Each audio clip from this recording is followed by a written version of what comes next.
Hello, Welsh Forest Focus. Nottingham Forest are still in the FA Cup as they face another replay they could do without, this time against Bristol City at the City Ground on Wednesday night. We'll discuss the game with a focus on the huge list of players who are unavailable for Nuno Espirito Santo in the company of, first of all, Reds fan Pete Blackburn. Pete, good to have you with us. Are you okay? Yeah, not bad, thanks. How are you, Matt? Good. Sorry we're a bit late, everyone. Little issue with Pete's broadband or Wi-Fi, or whatever you call it these days, but he's good to go now, and so are we. And so is Greg Mitchell. You okay, Greg? Yeah, always quick to chuck the others under the bus when they're late, aren't you? The comments I see are on point today already. I haven't read the comments yet. No, this is kind of on time for us. We let people just, make sure they're all in post on time, ready to wait. So they don't miss us. That's the plan, really. Right, kick us off, Greg. How are you feeling just about this tie in general? And then I'll give a list of all these players who aren't available. But is that the big issue for you? We've got so many missing. Well, I was a lot more excited after the weekend, thinking I was going to see these players like Reyna and Rodrigo at home, like ready to go, not realising the rule about if they didn't play in the first leg, which I suppose is fair. So the club obviously knew that. But it's going to be interesting because there's going to be players on that bench at least who've probably not ever featured in a first team fixture, and I think that's always an exciting thing, and that's the beauty of the FA Cup. So it's going to be good for players on the fringe that are really trying to get into this squad. It's happened already with a central defence. A player that I was saying's probably never going to play for us only last month is a stable starter in the defence now, isn't he? So the cup can be a real good thing for some of these players, and hopefully it will be tomorrow. Let's go through some of these players that aren't available. I'm bound to miss one or two from this list. But as Greg says, any of the new signings who weren't registered in time for the first tie can't play. So that's Matz Sels, Reyna, Rodrigo, Ribeiro. Anyone who's still at AFCON, obviously. And then Ryan Yates and Nicolas Dominguez are suspended because they picked up 2 yellow cards in the competition so far. So they're out. Chris Wood is out for up to 8 weeks, and we'll discuss him later. Callum Hudson-Odoi is a doubt. Divock Origi sounds like he might play, but probably won't be fit to start. And then there's the question of, do you play Taiwo, Awoniyi and Antony Elanga, given their recent returns from injuries? And we'll get into all that shortly. But just in general, Pete, are you ready to not worry about the FA Cup at all? Or do you think we can still march on through this no matter who we play? I realise it's probably not a great position to come onto a podcast and say you don't know to the first question, but I sort of don't really know where I'm at with that, to be honest. A big part of me is just terrified of what could end up happening in the game, with players potentially getting more fatigued and more injured, who we really need and are going to struggle to replace sort of internally with what we've got. But also, it's still the cup. There's still that magic. It's a big tie waiting, and there's a chance for us to find a bit of sort of joy that we've not had so much of this season, and go on a bit of a run. And you never know what that can do to players and to the club. And I honestly don't know where to stand on whether it's useful for players to have minutes or whether they need resting. And I guess in some cases it'll be one or the other, a bit of both. So bit of a rubbish first answer for you, to be honest, but I just don't know how to feel about it. When I was putting that team together, I was quite scared, quite anxious, but come tomorrow night, I'll be in the thick of it and hoping we get through. Let me say a few good afternoons, people who have joined us. George, Josh, Joanne, Audrey, Greg, Roddy, Jeff, Ed, Justin, Jackie, James, etc., etc. Good to have everyone with us, no matter where you are. Let's talk about a few of the just injuries in general, Greg. I suppose, we should start with Chris Wood, because 8 weeks is a long time for a player who's been, as in good form as pretty much any striker in the Premier League, to be fair. Is that a big concern for you now, especially given Taiwo's injury record? It's a big concern if Taiwo doesn't make it through on Sunday.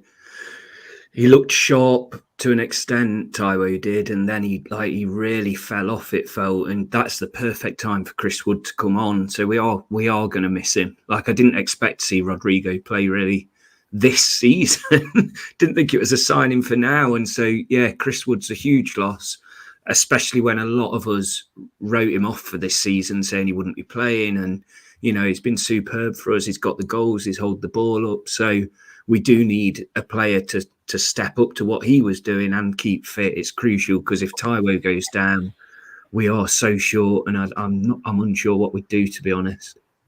What do you think about the Wood injury, Pete? And also, we might look to Divock Origi now. I think he would have gone, but I guess he'll stay now.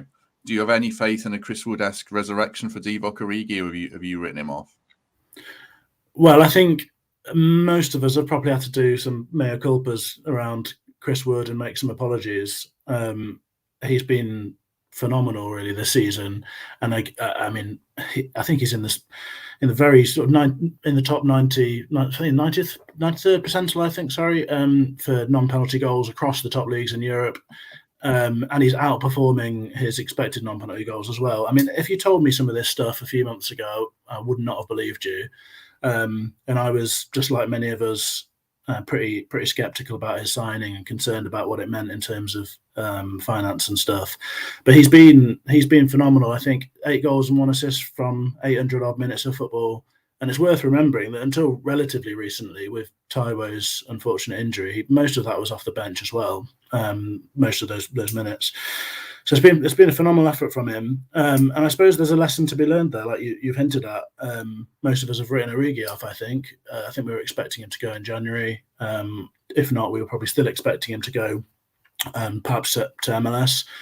But like you say, I'm not sure if we can afford to do that now. And look, there has to be a player in there somewhere that can perform at this level. It might not be the 90-minute starter that we may need if Taiwo's injured, but he has shown before that he can have an impact in Premier League games and in Europe.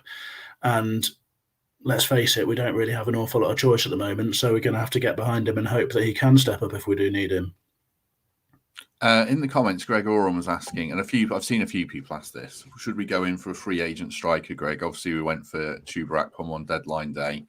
The players we do have pretty checkered injury records, but if you get a free agent in, on the flip side of that, they're probably way out of match fitness in most cases. So, is it robbing Peter to pay Paul in that sense? What do you think about signing a free agent? We may well have to. I saw Richard Spray in the comments saying about Origi, saying if it was clear Wood was out, like he didn't play in the last game, so he may well be injured. And if that's the case, Taiwo goes down, you're relying on Rodrigo, who's not, he shouldn't be expected to have that on his shoulders yet. I'm sure these free agency players, a lot of them are going to keep up their fitness to an extent. And it might take 2 or 3 weeks, but we may well have to, because it could get to that desperate stage. And we're obviously not afraid to spend when needed. So if there is one out there, then I could see it happening. Yeah, I think so. I mean, I just don't Diego Costa. Yeah, I know. Yeah, well, he just sort of did it for Wolves. I think he got 1 goal or something. In the whole, I see Dwight Gale. I see someone. So that's the type of player you're looking at. So I've kind of changed my mind now. Says no, maybe not. Yeah, I mean, there's always the thing of playing a false 9 with Morgan Gibbs-White and stuff like that as well. Origi was a topic in the press conference, and Nuno said he's probably available. So I suspect he'll be on the bench at least. Might as well go to our lineups, I suppose, a bit early in the show, but it's the big talking point. Just before that, a plug for our sponsor, Trent Navigation. You can go down there for pre-match as normal. There's all the build-up, fast serve bars, barbecue food court, live music, quite possibly as well. And then even more so for the Newcastle game, but we'll talk more about that later in the week. But yeah, get down to the Nav pre-match and then post-match, hopefully to enjoy a win. But this team lineup might well decide a lot of that. Before we do, here's just a quick usual video so you can see what it's all about on match days.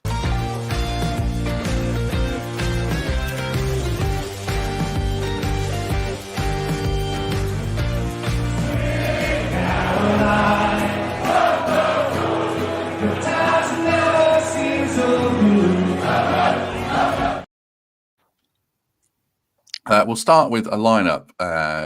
Well, mine and Pete. I did mine first, and I looked at Pete's, and it's virtually identical. So I've only done one lineup between us. So I'll put that on the screen. Then we'll come to Greg's, and then I've done a bit of a maverick one that could negate a couple of our problems, but I don't think we'll see it. So this is my lineup, and it's basically named Pete. I'll talk through it. Matt Turner in goal, because as we say, Matz Sels can't play. Montiel right back, and then Murillo and Niakate centre backs for me. The only difference is that Pete had Omobamidele instead of Niakate. Toffolo left back, Danilo and Kouyaté sitting. Kouyaté returning from international duty and then bereavement leave, I guess what the term is, after the sad death of his father, but he should be back in the squad now. Nico Williams one side, Antony Elanga the other, and then Gibbs White in behind, Taiwo, Awoniyi. Give us your take on it, Pete, and then I'll say a few words and see what people make of it in the comments. Yeah, I mean, I think the lineup I sent you, actually, I'd gone for Omobamidele over Murillo rather than Niakate, because it felt to me like there was one opportunity to get one of those key men a rest in that, and that was Murillo for me, because the drop-off is less significant, certainly defensively, to Niakate than it is for some of those other key players that I'm sort of slightly concerned about.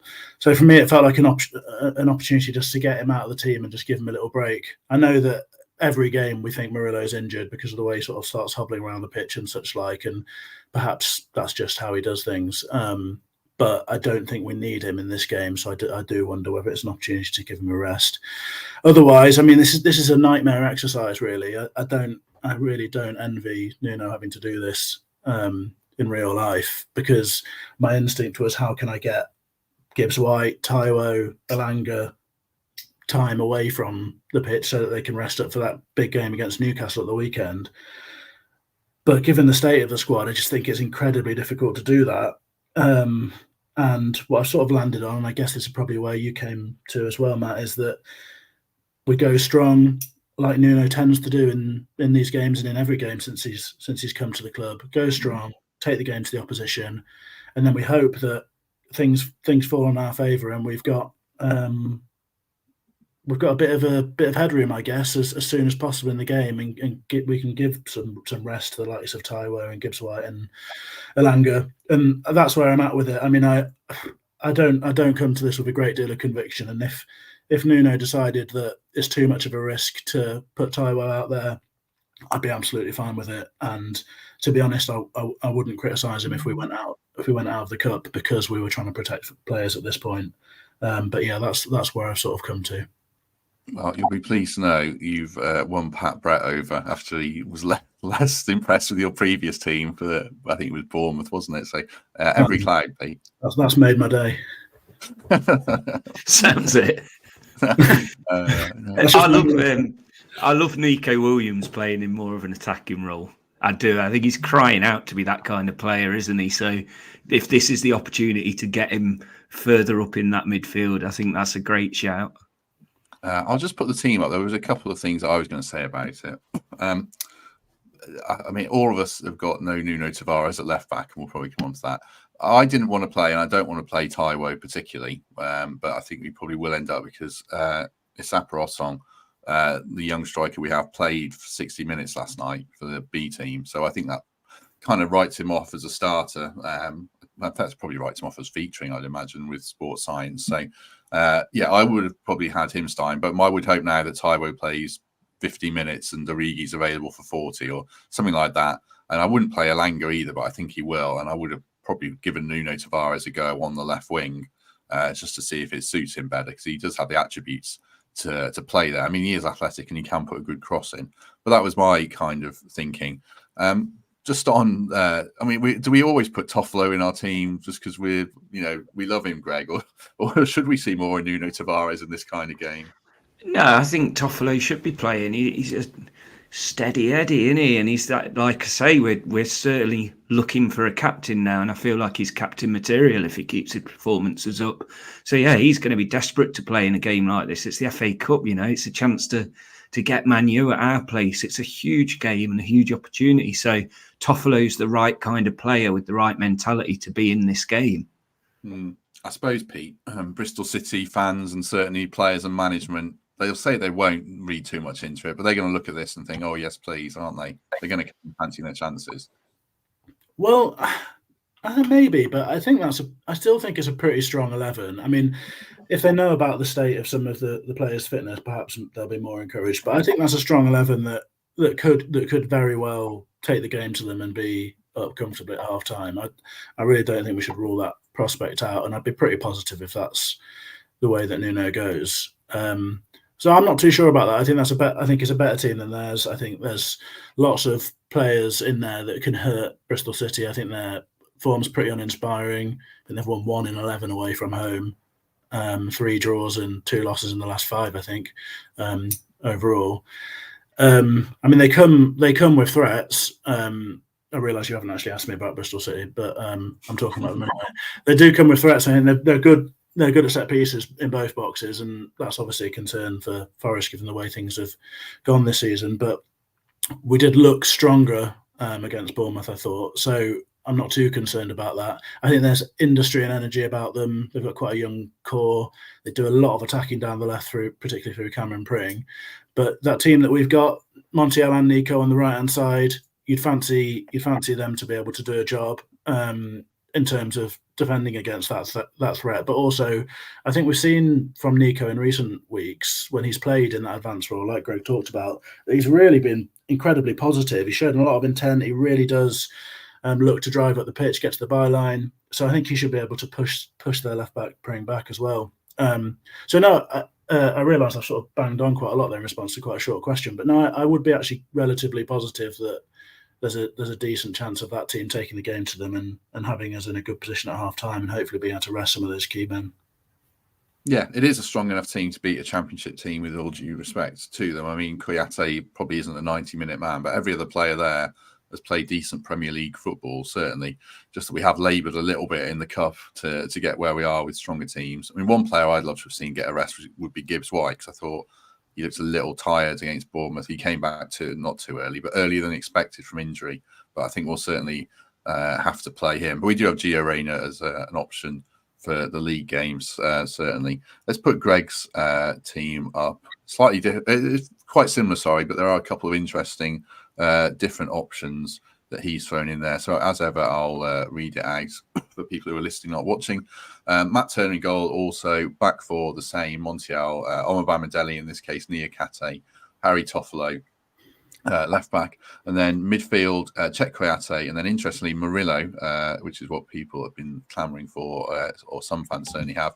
Nico Williams, right wing, Gibbs White in behind Awoniyi, and then Danilo, where I guess it's going to be in that Dominguez role of not a full-on winger, but as a more an advanced number 8 who can give support from the left. Talk us through it, Greg, especially Murillo, because that's the interesting name as a defensive midfielder. A disclaimer: I have had help with this from an unnamed person, but when I stand next to Steve Allen, bless him, every game, like for my sins, and he's been banging on about Murillo playing further up for ages. So as soon as I saw this one, I thought, yeah, let's go for that. People saying about resting Murillo, and I know people say I'm always trying to sell him. I'm not. This talk. The experts are now, talking about him being an eventual replacement for Van Dijk at Liverpool. He is such a good player. I think a player of that quality, for however long we have him, every minute he's available, we play him. He's young, he's solid. He's got to be starting every game. I don't care what it is, to be honest. If he's available, he's there. And all the others are just through necessity, really. I'd love Taiwo to be able to give him a rest. He looked tired towards the end of the Bournemouth game, so maybe he just plays 50, 60 minutes and we hope and pray that he's wrapped in cotton wool and off the pitch. But again, that's one of necessity. And I'm just excited about Nico. I sat on the front row at Bournemouth. Really, don't think I've ever been so close to the action. And watching Nico Williams close up, he excites you even more. He's such a quality player going forward. So taking away that defensive responsibility a little bit, giving him a bit more freedom to head up that wing and get the balls in, takes a bit more pressure off Gibbs White. He can push up a little bit further. So I just think it's a good one to experiment a little bit, still with us about a solid team as we could put out, a strong team as we can put out. What's your view on Murillo in midfield, Pete? I wouldn't push back massively on the idea of him playing in midfield. I'd be pretty intrigued to see it and like to see how it goes. He's obviously got the range of passing. There's a deftness of touch about him, and he does seem like he can operate in sort of small tight space as well. When he's pressed to the byline, he seems to wriggle out of space on occasion. So he has some of the skills to do the job, and I'd be interested to see it. I would push back, however, on on the sort of idea of resting him being sort of, well, Greg didn't say ridiculous, but not, he wants him in the team. For me, the worry I have about Murillo is when you look at his body, he is just so big, and he's really carrying a lot of sort of muscle and quite a stout shape for a player of his age. And I just worry about whether it's realistic for him to be playing an awful lot of games. He looks like the sort of footballer who might pick up injuries to me. I really hope that's not the case, but given how good he is and how much impact he can have for us, not only defensively, but being, arguably one of our biggest attacking threats in the way that he can progress the ball from the back, both with his feet and with his dribbling. I really want to be careful with him. And I mean, the fixture list is looking pretty tough for us. There's a lot of games, and they're difficult games as well. So I'm just wary of asking him to do too much. I may be talking absolute nonsense. I'm certainly not an expert on body types and that sort of thing, but I do look at him and the way that he often ends up limping through games, and I just worry about sort of protecting him for the games where we really need him.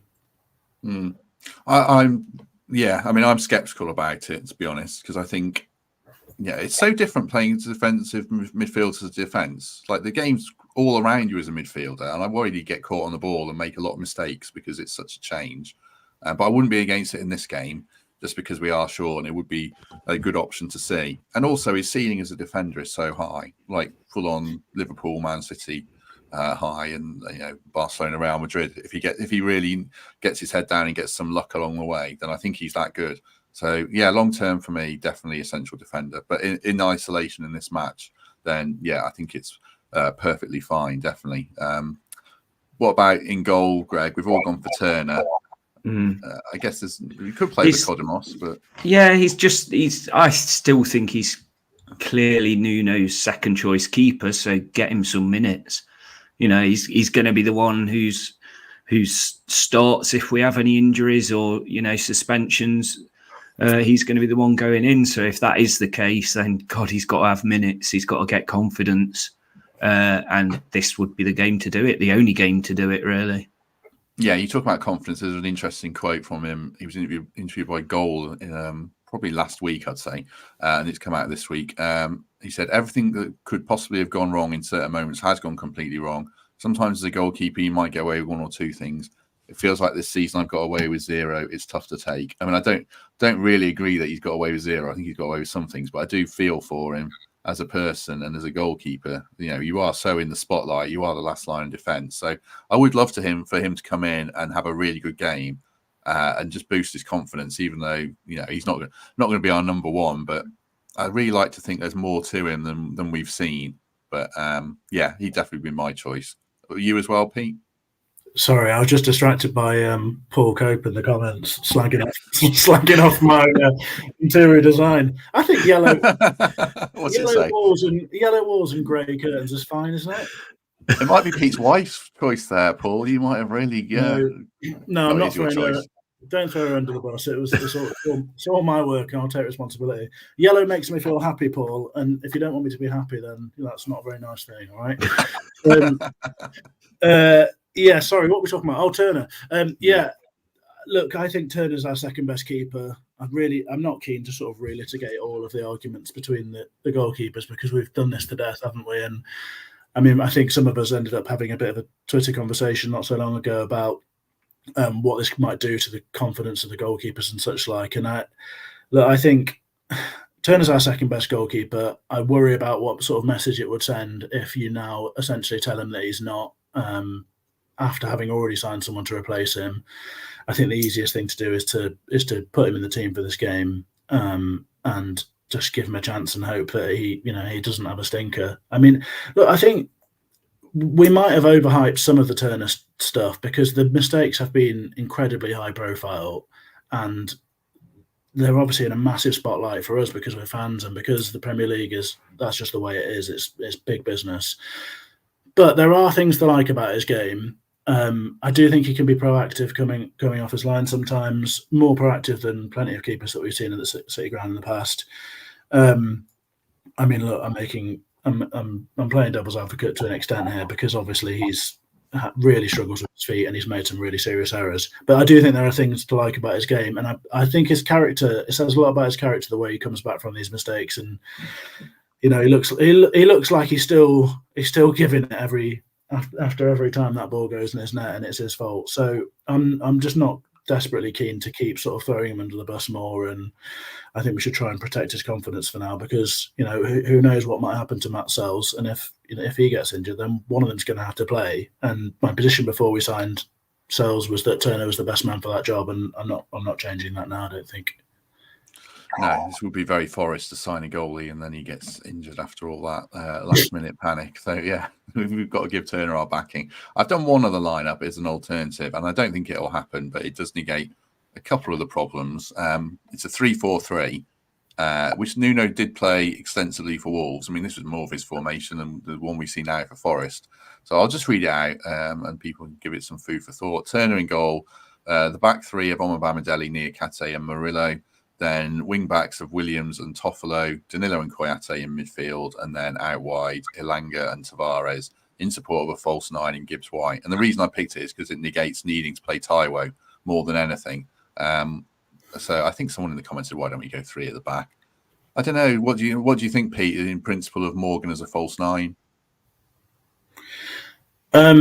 In principle, Morgan as a false nine isn't something that I have an issue with. In fact, I mean, going back to that chat we had earlier about looking at the free agent market, I had a look at that myself a couple of days ago and was absolutely horrified by what I saw. So my position would be, I think, if we ended up with a long-term injury to Taiwo, that I think I would, if I was in Nuno's shoes, I'd probably commit to that as an option, playing Gibbs-White there and using Reyna in a slightly deeper 10 role.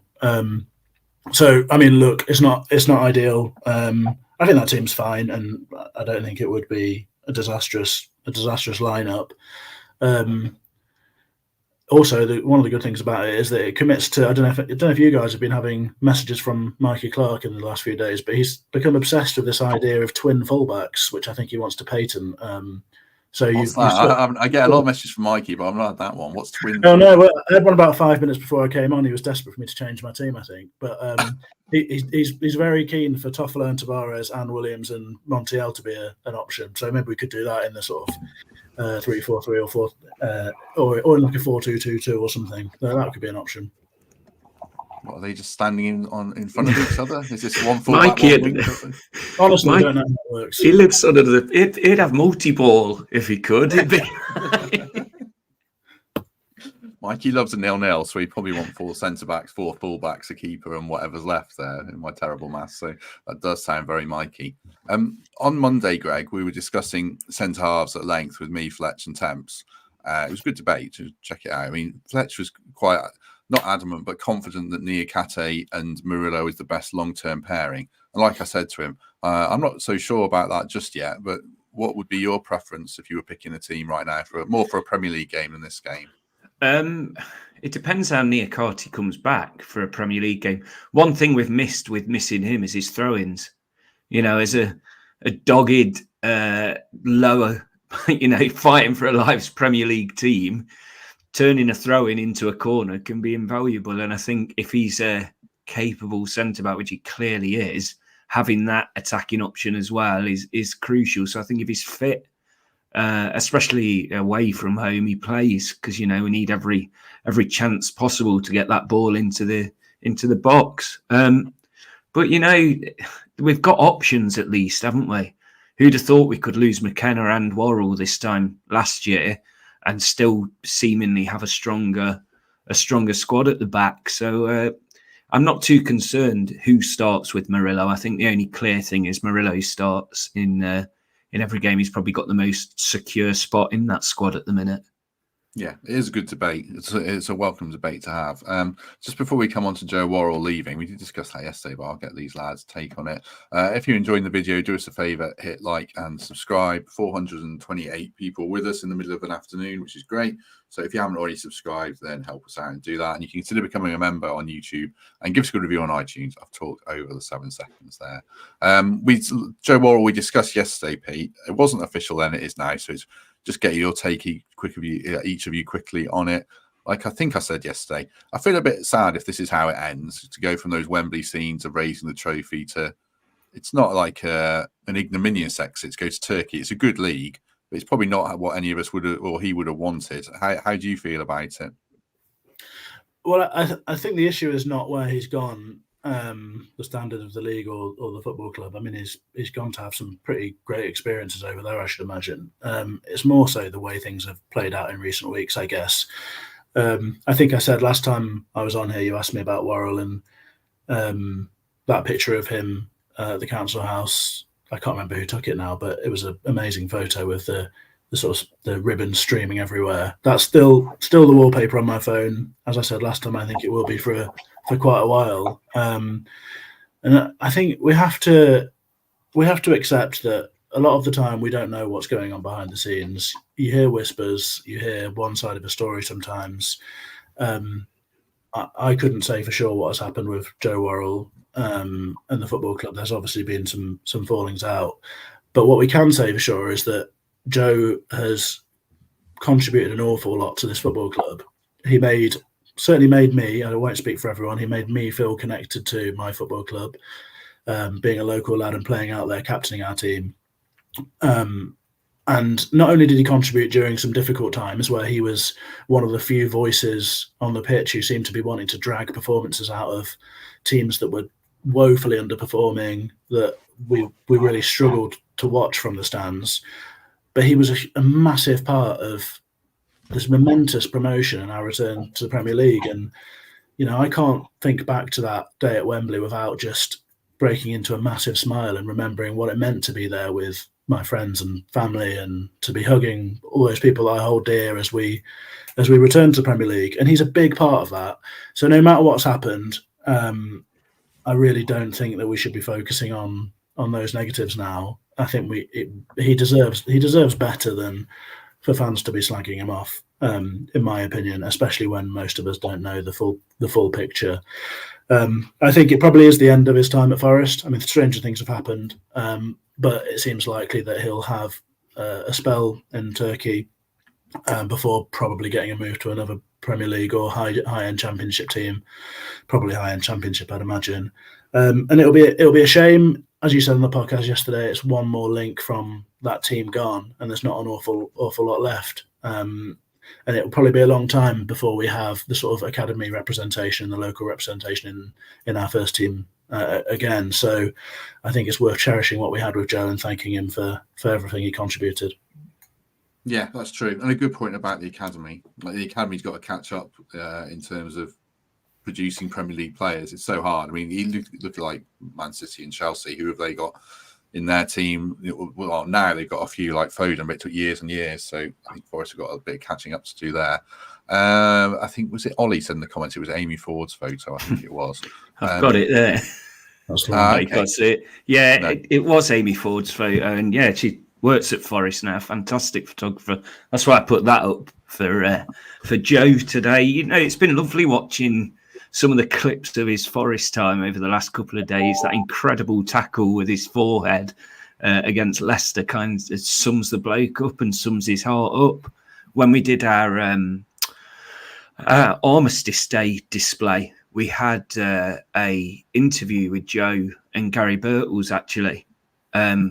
You know, they'd shared, I think they had namesakes of soldiers from Nottingham that went out to war and never returned. And the way Joe spoke back then, not only about the club, but about his city, just a fantastic ambassador for Nottingham and for Forest, you know.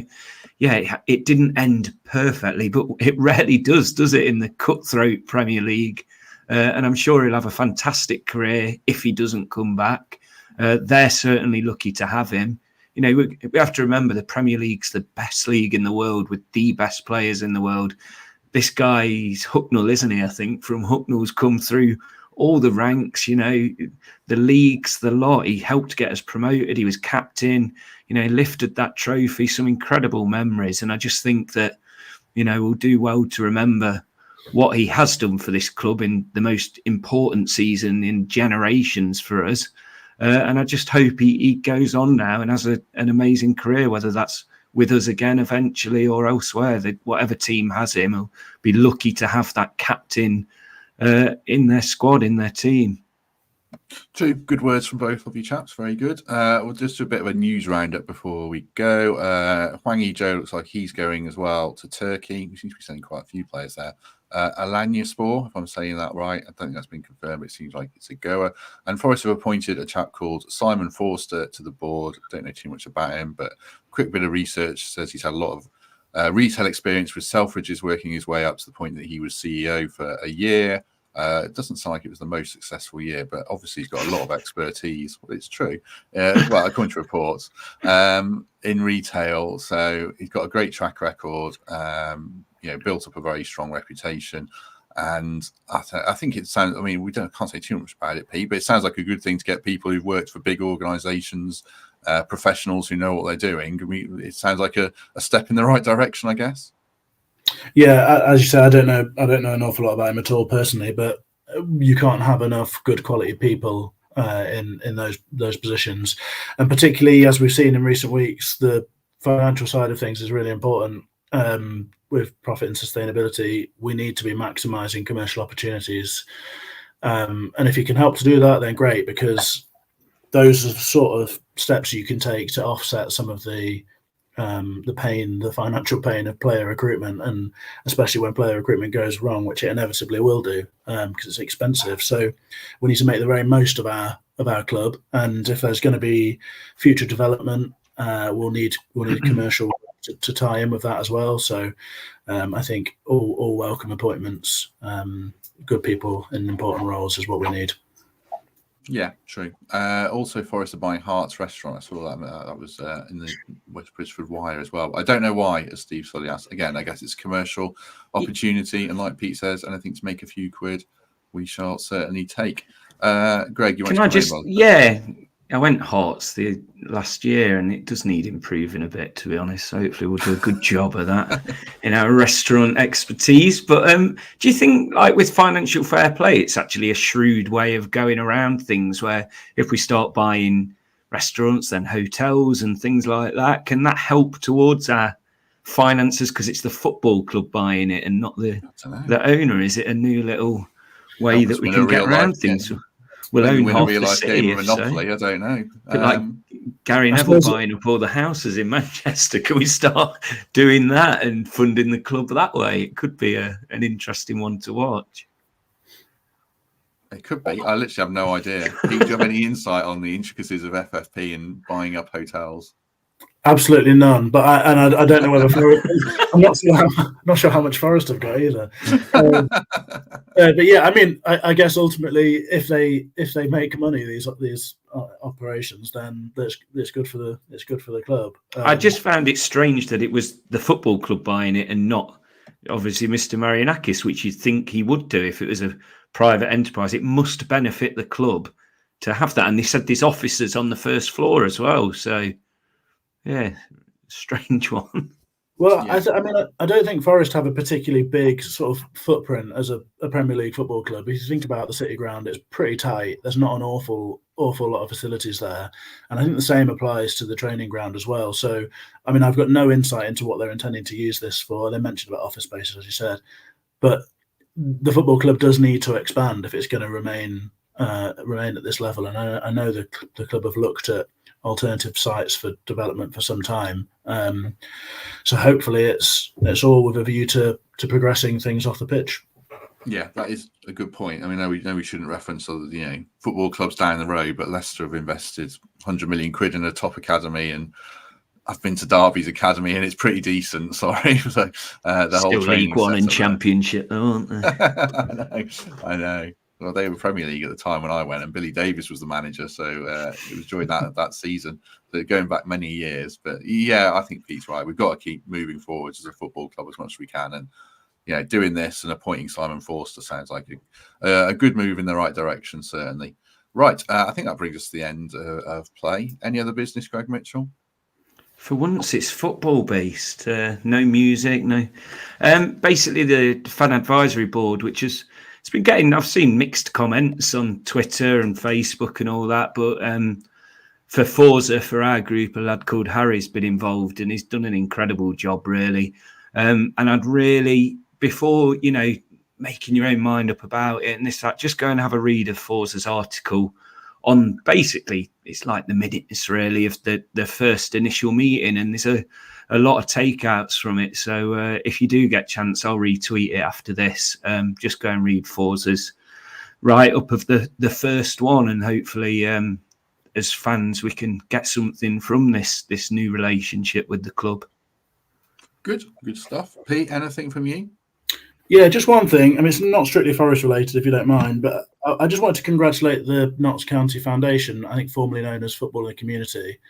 They've recently secured the future of the Portland Leisure Centre. They were running a funding campaign, I think it's called Raise the Roof, something along those lines, which raised 15 grand for essential repairs to the building. For anyone sort of local, you'll probably know it's quite an old building, Portland Leisure Centre, but really, really important one for communities like the Meadows and West Bridgeford. I'm sure I'm not the only person who has fond sort of sporting memories from my youth there. But perhaps most importantly now, I think the foundation runs quite a number of important schemes from Portland, particularly helping some of the most vulnerable and disadvantaged people in the county. Everyone knows it's an incredibly difficult time for everyone, really, particularly the charitable sector, with more people needing help and local authorities being particularly cash-strapped. So I just wanted to say congrats to them, and I think we should all be very proud and thankful of the work that organisations like theirs do. Good. Got some good words today. You're on form, Pete. You're doing well. You're doing well. I know you as well, Greg, with some good words about Worrall. And you've got some support from Bet MMA about your decor, although he's 15 minutes behind, so he'll be getting this later. But he says, I think the yellow and grey works well. So watch that in 15 minutes and you'll be happy. Go on, Greg. What are you going to say? No, thanks for the afterthought about, you spoke all right as well, Greg. Cheers. That's all right. It's fine. We love you. I love you. Someone, can I just say, I had one nice comment about 20 minutes ago. Someone saying it looked like I'd lost weight. So thank you. I read that and smiled. It's not often we get nice things like that. Have you lost weight? I've been to the gym a bit, but no, probably not. Oh, well, you're looking trim. I'm trying to smother you with compliments now because I feel bad for not saying you so well straight away. But you did. Right, we'll be back tomorrow, post-match for the Bristol City game, obviously, and then Thursday to review it, look more ahead to Newcastle. Hopefully I've got something to quote on Friday. I'm just waiting to seal the deal on that. And then post-match Newcastle on Saturday. Thanks very much to everyone who's joined, over 400 people, which is great for a preview of an FA Cup replay. Pete, thanks very much. Thank you, and thanks to everyone. It's been enjoyable reading the comments today.